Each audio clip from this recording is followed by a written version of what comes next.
प्रिय विद्यार्थियों, नमो नमः। मेरे YouTube चैनल SKS क्लासेस में आप सबका स्वागत है। आज हम छठी कक्षा का प्रथमः पाठः वयं वर्णमालां पठामः का अभ्यास कार्य करेंगे। तो आइए मिल करके अभ्यास शुरू करते हैं।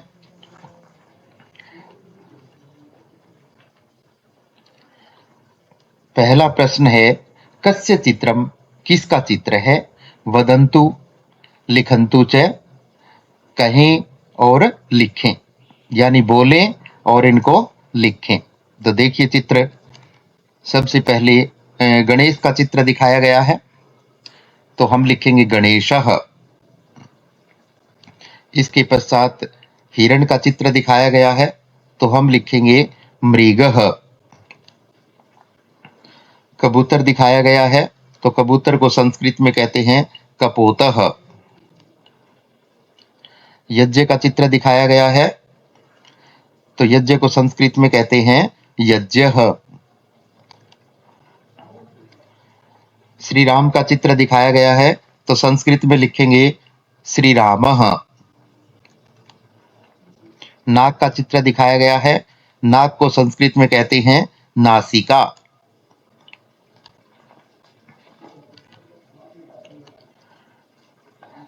भारत का नक्शा दिखाया गया है, तो नक्शे को संस्कृत में कहते हैं मानचित्र। पांव दिखाया गया है, पैर, पैर को संस्कृत में कहते हैं पादः। डमरू दिखाया गया है, डमरू को संस्कृत में ढक्का कहते हैं। चम्मच दिखाई गई है, चम्मच को संस्कृत में चमसः।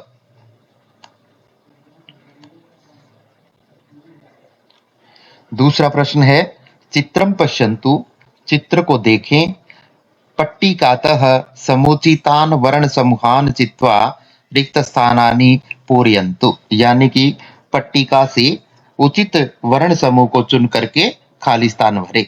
तो देखिए पट्टिका दी गई है और नीचे कमल का फूल दिखाया गया है। प दे दिया पहले और बीच में खाली स्थान छोड़ करके दिया है जम, तो लिखेंगे पंकजम। दांत दिखाए गए हैं, दंत, दंतः, दंताः। हाथी का सूंड दिखाया गया है यहां पर, तो शुंडः। त्रिशूल दिखाया गया है, तो शूलम शब्द है, तो शूलम के आगे लगा देंगे त्रिशूलम।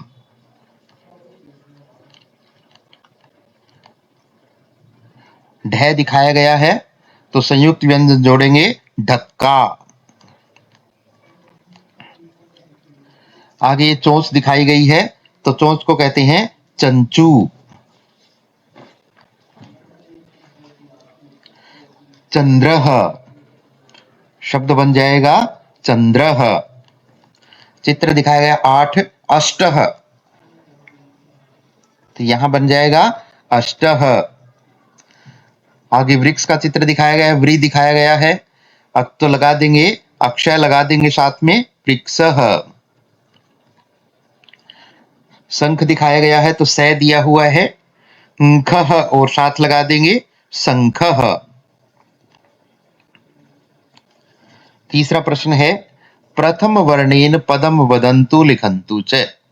प्रथम वर्णेन पहले वर्ण से पद को बोलें और लिखें। जैसे ऐसे बना दिया अग्नि ही, अस्त्रम, ऐसे ही कैसे बनाएंगे कर्मः, कवि ही, जैसे बनाएंगे चंद्रः, चरित्रम, पैसे बनाएंगे ऐसे ही पुस्तकम, पथः, रै से बनाएंगे रामः, रति, ई से बनाएंगे इंद्रः, इच्छा। इसी तरीके से नय से बना करके दिखाए गए हैं, नय से नदी और नौका, मैं से बनाएंगे माता, मनः, है से बनाएंगे हरि ही, हस्तः, तय से बनाएंगे तपः, त्वम, वैसे बनाएंगे वाणी ही, वृक्षः, शय से बनाएंगे शांति, शक्ति ही। तो इस तरीके से हम इनका अभ्यास कर सकते हैं और भी शब्द हम इनके बना सकते हैं। चौथा प्रश्न है सब परिवारस्य सदस्यानाम पूर्ण नामानि लिखन्तु। यानी अपने परिवार के सदस्यों के पूरे नाम यहाँ पर लिखने हैं। जैसे उपाधि दिखाई गई है, श्रीमान, श्रीमती, सुश्री। प्रथम नाम दिखाया गया है, मध्य नाम दिखाया गया है, अंत्य नाम दिखाया गया है, यानी कुल नाम। तो जैसे हम माता का नाम यहाँ पर लिखेंगे श्रीमती कमलेश, मध्य नाम लिखेंगे कुमारी, और अंत्य नाम में लिख सकते हैं शर्मा। इसी तरीके से पिता का नाम लिखेंगे, ये हम स्वयं कर सकते हैं श्रीमान, जैसे राम प्रकाशः। तो प्रथम नाम, मध्य नाम और अंत्य नाम इस प्रकार से। भगिनी, भगिनी का अर्थ है बहन, बहन की सुश्री लगाएंगे। भ्राता, भ्राता का अर्थ है भाई। पितामही का अर्थ है दादा दादी। पितामह का अर्थ है दादा।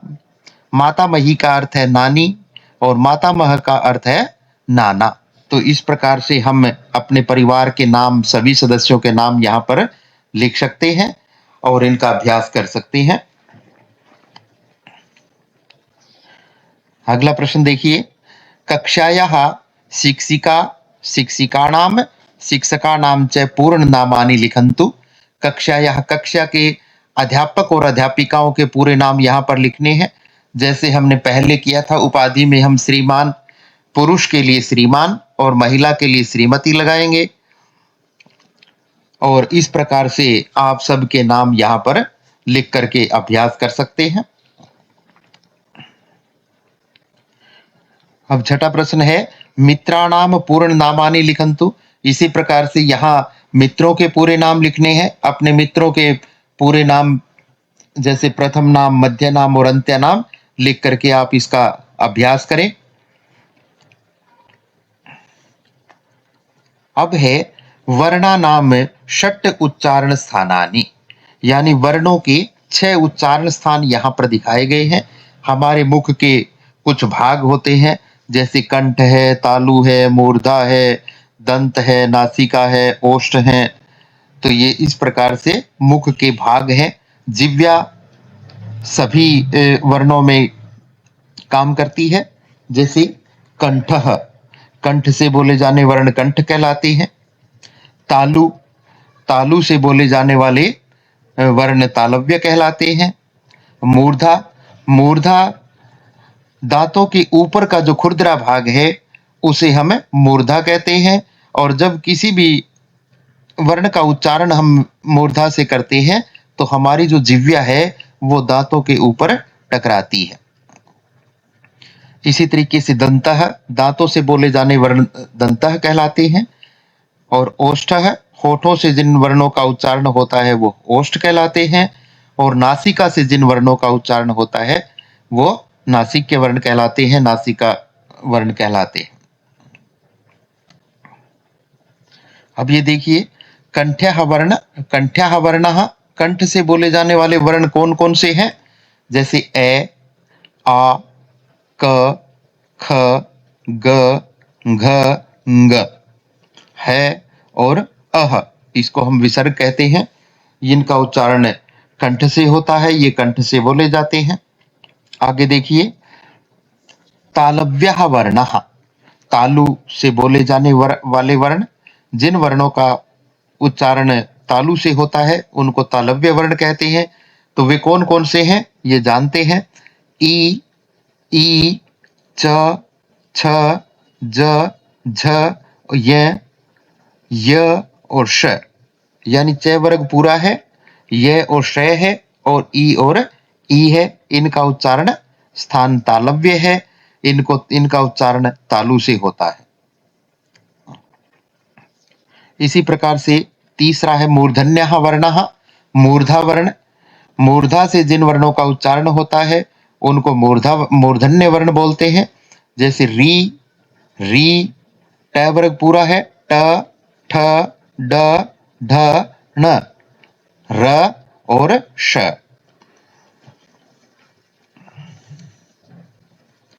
इसी तरीके से दंत्याः वर्णः, जिन वर्णों का उच्चारण दांतों से होता है उसमें लृ है, तय वर्ग पूरा है, त, थ, द, ध, न, ल और श, इनका उच्चारण दांतों से होता है। जिह्वा दांतों से स्पर्श करती है, इसलिए इनको दंत्याः वर्ण बोलते हैं।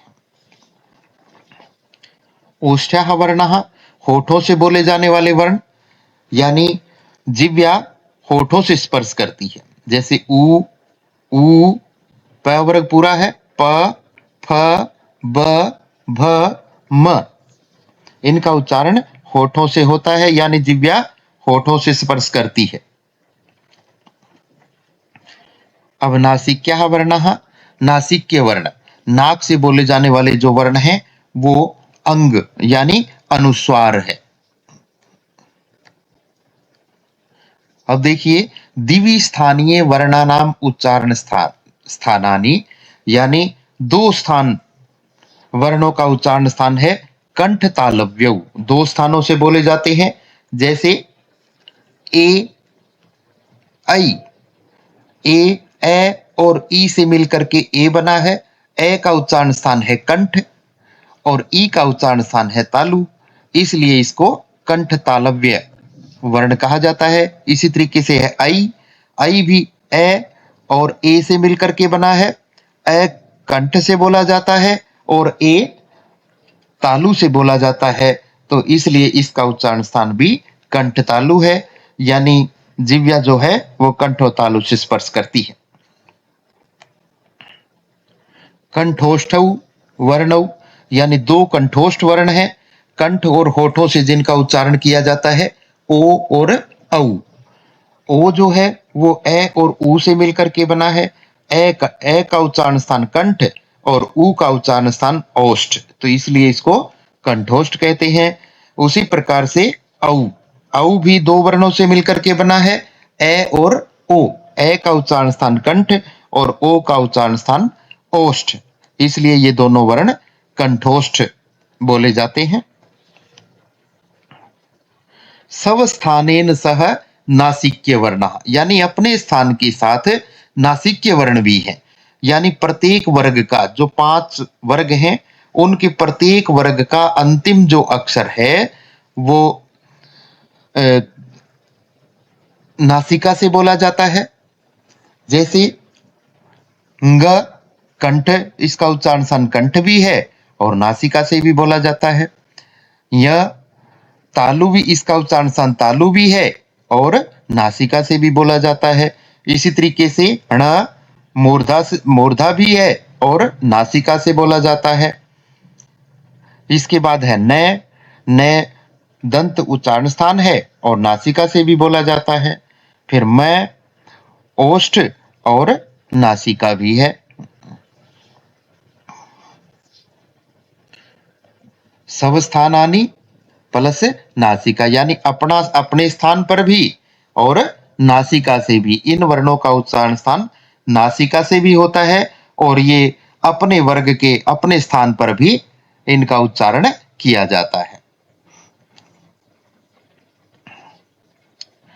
दंतोष्ठ वर्ण है, यानी एक वर्ण दंतोष्ठ भी है, व का उच्चारण स्थान दंत और होठों से होता है, इसलिए इसको व जो है दंतोष्ठ है।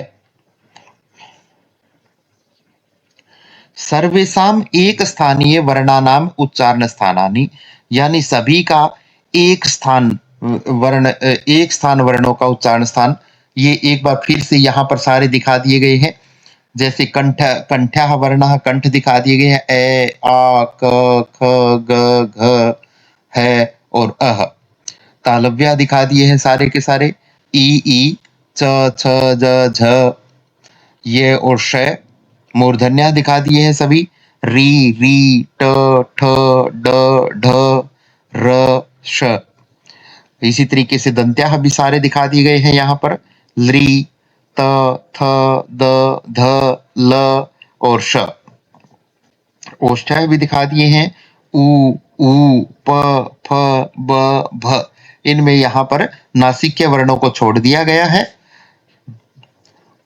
और जो नासिक वर्ण है उसका उच्चारण स्थान अंक बिंदी से किया जाता है, जो जिससे हम अनुस्वार कहते हैं। सर्वेषां वर्णानाम उच्चारण स्थानानि। अब ये सभी के सभी वर्ण एक बार फिर से यहाँ पर दिखा दिए गए हैं। जैसे कंठ्या दिखाए गए हैं, तालव्या दिखाए गए हैं, मूर्धन्या दिखाए गए हैं, दंत्या दिखाए गए हैं, ओष्ठा। यहाँ पर सारे के सारे वर्ण यहाँ पर दिखा दिए गए हैं। नासिक्य में अंग यानी अनुस्वार यहाँ पर दिखाया गया है। यंग यंग यण न म, ये नासिक्य वर्ण, इनका उच्चारण नाक से होता है, इसलिए इनको नासिक्य वर्ण कहते हैं। अंत में सभी छात्रों से निवेदन है, यदि आपको वीडियो अच्छी लगे तो चैनल को सब्सक्राइब कर लें और वीडियो को लाइक करें, अपने मित्रों को भेजें और अन्य छात्रों को भेजें। धन्यवाद।